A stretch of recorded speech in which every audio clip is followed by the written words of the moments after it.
Welcome back to the review of Unit 5, Not Cool at the Pool. So I'll try to give you a very quick summary of what I mentioned earlier.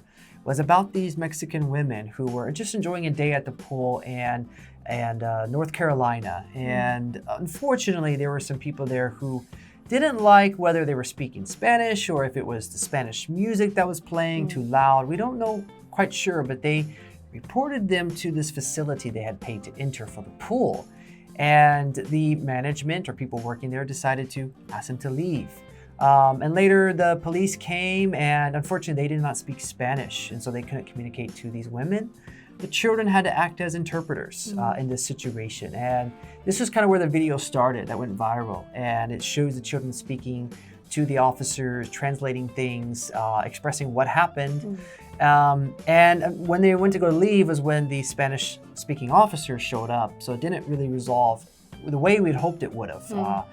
But it just caught the attention of some activists who wanted to really make a change and started protesting that, I think, following weekend at the Capitol there in North Carolina. Activist. Activist. Capitol. Capital.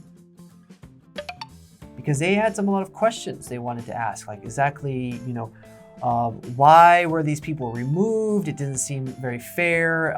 The activity on the police part, using children to translate, it kind of triggered a lot of activists and also triggered a lot of people on the other side that said, well, this is America, speak English. This idea is not just thinly laced or blanketed racism. This is blatant racism, in my opinion, as an American, because America has no rule deciding what language you speak anywhere for anybody. Trigger. Trigger. What do you think about their actions using the children to interpret? Was this wrong? I think in this situation, no, it wasn't a violent incident that could cause a lot of trauma.